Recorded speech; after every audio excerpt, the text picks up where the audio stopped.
Hi there, everybody, and welcome to the Northern Affinity's live video. It's going across our various platforms, so welcome to anyone who's watching us, on YouTube or LinkedIn or Facebook, or anybody who's watching it back, obviously, as well after the event. If you are watching live, if you do have any questions or comments, please feel free to type them in as we go along. We are talking about HR today, and I think it's one of them subjects that does actually lend itself to quite a few questions. So if you've got any, let us know. If you are watching it after the live video, please, put it in the comments. I'm sure Sally would be happy to answer anything. So yeah, as I'm sure most of you agree that HR is a real vital part of businesses, and it's really something that's come to the fore right now. And for many businesses, it's something that they do outsource, especially smaller businesses. So we have, pleased to say, we have Sally from Limelight HR with us. And we're just going to go through and ask Sally to kind of explain who she is, what she does, and then we'll ask her some questions as well. We do have a line that seems to have a slight delay, so apologies if that, but hopefully it'll be okay. But I won't steal your thunder, Sally. I'll pass it over to you and kind of tell us all about who you are and your business as well. Okay, great. Thank you. And thanks for inviting me on. So as you said, my business is Limelight HR. So I specialize in working with small businesses, particularly in the media and creative sector. So I suppose generally what businesses come to me for is quite often they've got contracts and handbooks that are quite out of date and they need them updating. Or they're growing their company and they're worried they're not managing the people side of things the best way that they possibly could. And then I suppose we've got the current circumstances, which is the majority of businesses that are coming to me, is I suppose just because the guidance and the rules and the regulations are changing constantly.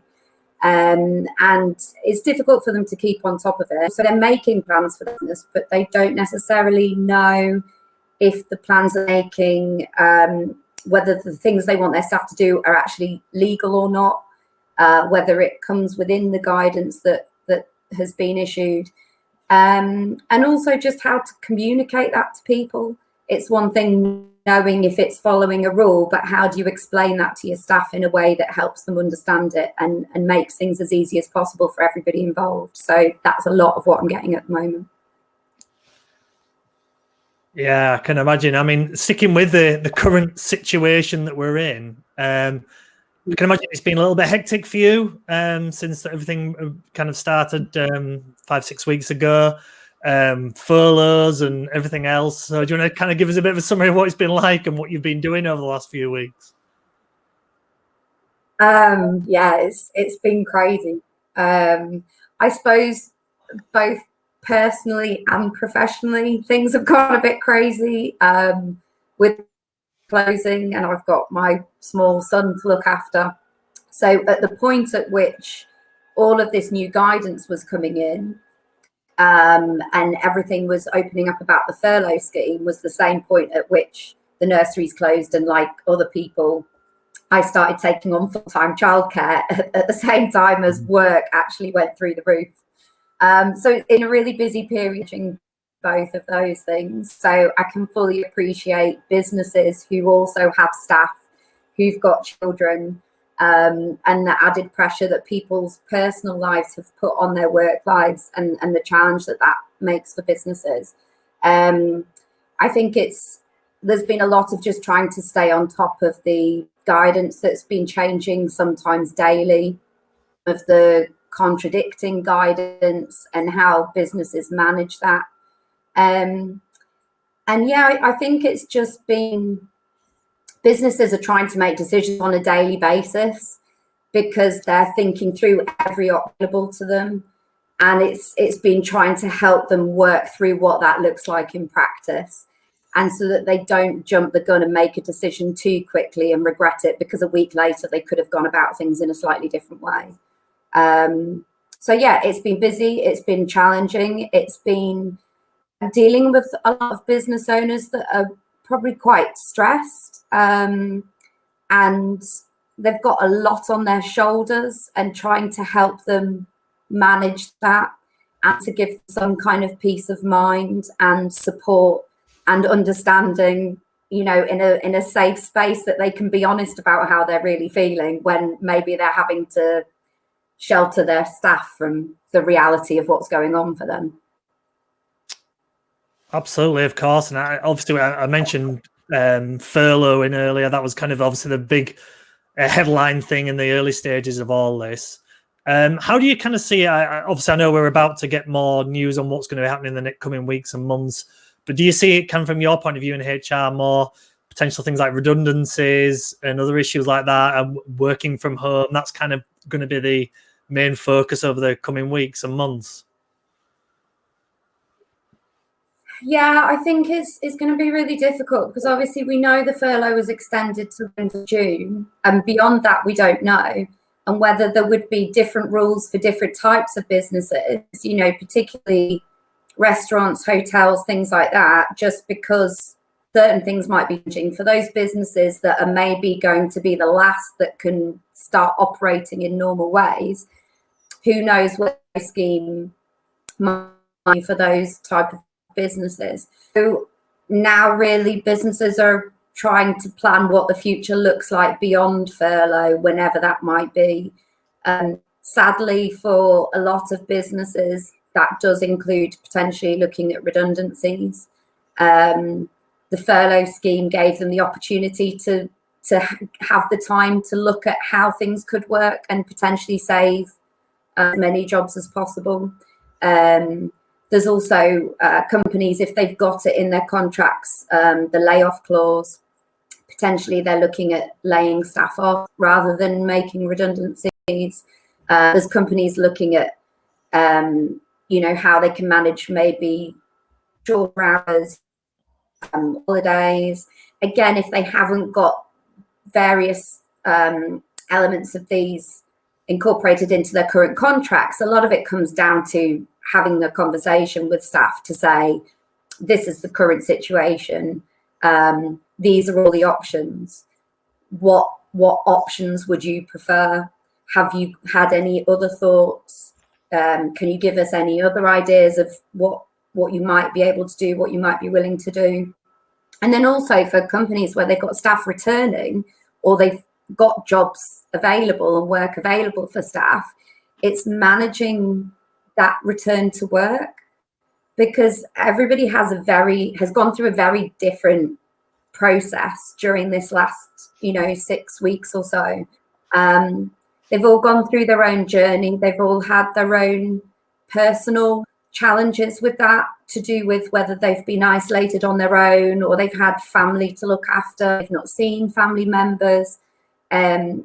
It's been a really challenging time, and so people can't be expected to then just suddenly go back to work and everything goes back to normal. So whether companies are looking at redundancies or layoffs or anything, I think it's really important to understand the mental side of what people have gone through and be very caring as possible.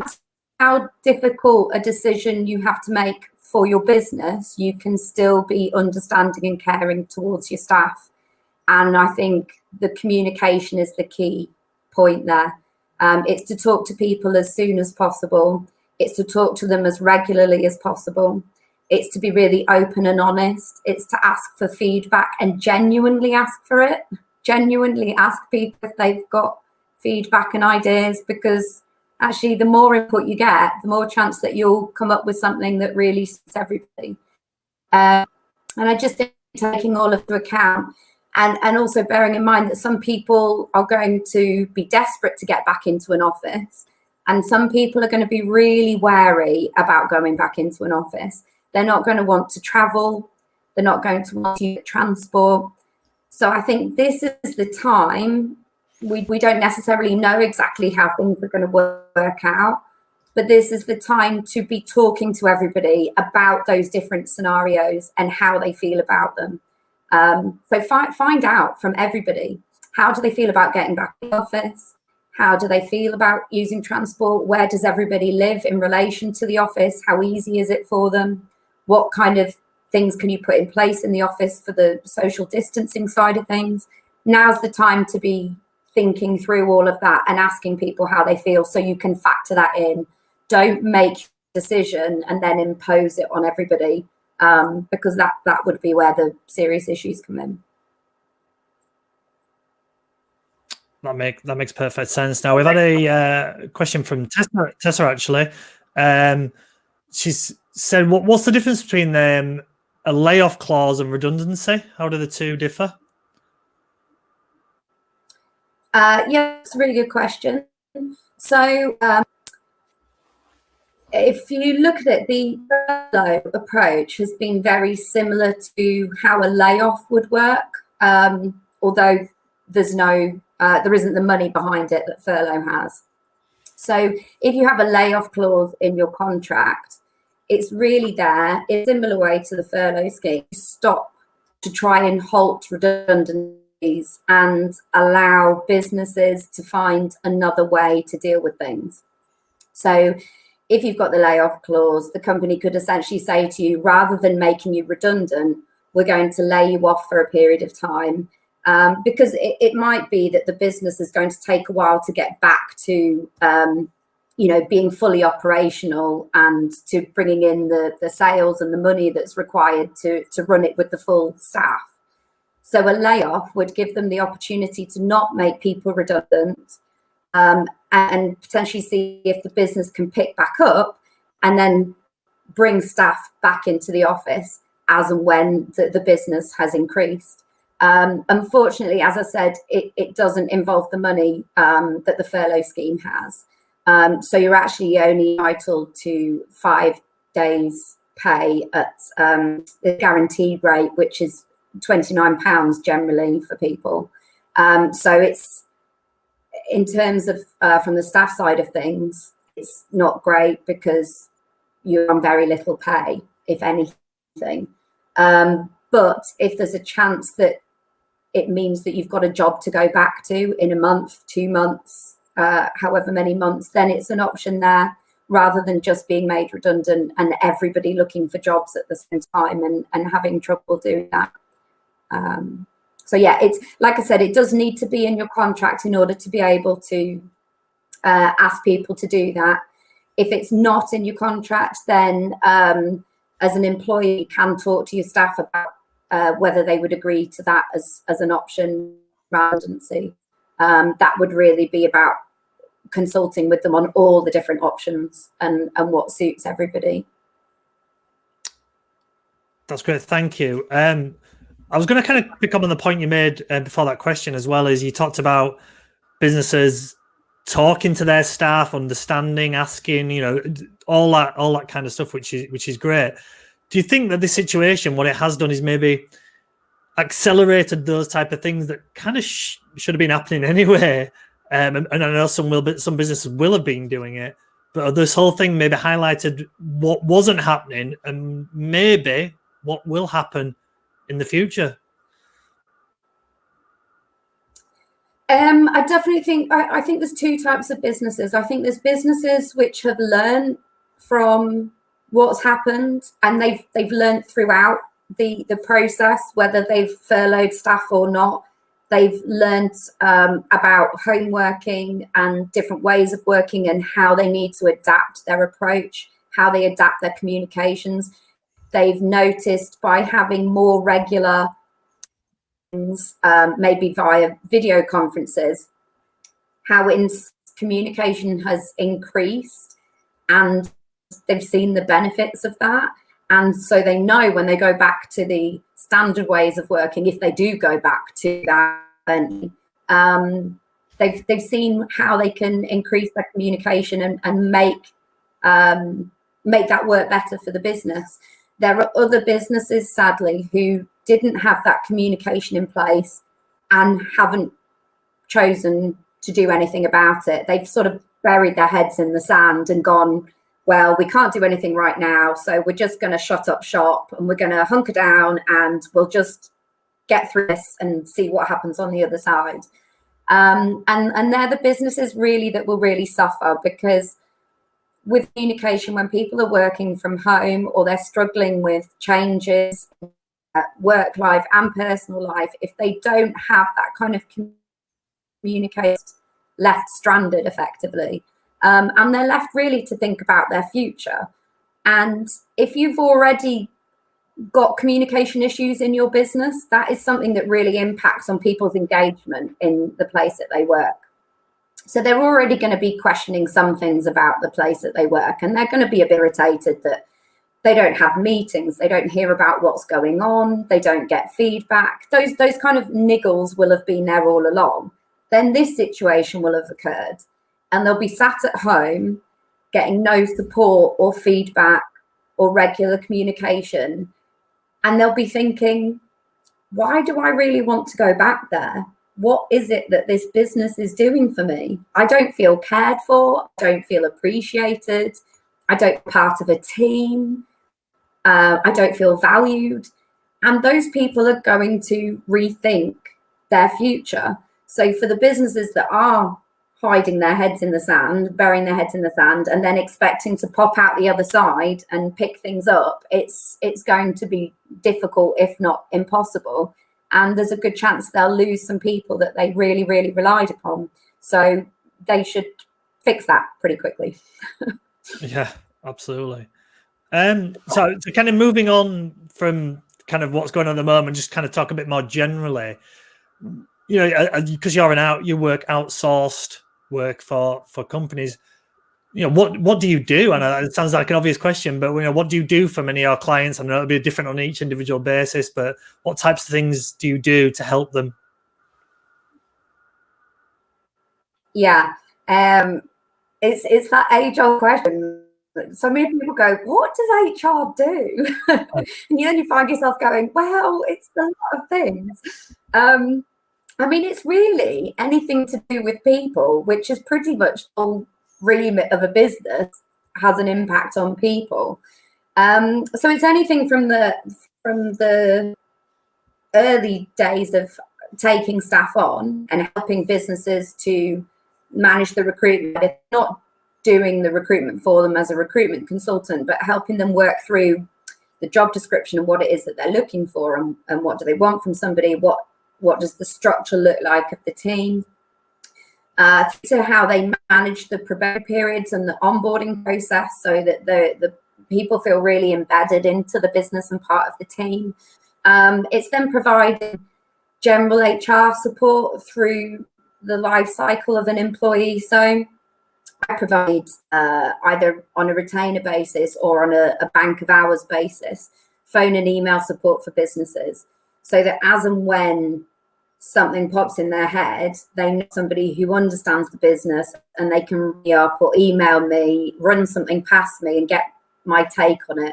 Not just from a legal perspective, but just from an outsider's business point of view. It's managing both those things, through to helping them manage things like disciplinaries and grievances, redundancies, these kind of times. I mean, we don't get something like coronavirus very often, but I suppose it's having somebody there that you can rely on when something does pop up that you weren't expecting, and helping them with the strategy about how they move a business forward and how they do that with their people and what do they need in place to reach that next level, and to keep growing, and have that safety and peace of mind that they've got the support there to do that the right way. So yeah, it's quite a general way of looking at it, but yeah, it's quite difficult to cover every tiny scenario. There's a lot of them. Of course, and as we know, every business is different and every circumstances is different. But like you said, it's not just the legal side of ticking the right boxes, and in fact, you know, that is part of the remit, but it's more about the people kind of all going back to right at the start, you know, ensuring people are happy and in their jobs. That is actually kind of the main part of your role, isn't it? And helping the business make sure that people are happy, I guess. Yeah, and that's my ultimate aim. That's, you know, one of the reasons I went self-employed was because I just found so many workplaces were at odds with how I wanted to live my life, and I'm quite a values-driven person, and I felt at very odds with that. And I think ultimately everybody should be able to going into work. And if I can help businesses to create places of work where everybody enjoys going in, that's my ultimate goal. That for me is a great thing that I'd be able to do, because we spend so much of our time up. Shouldn't people enjoy it? Why shouldn't they be happy there?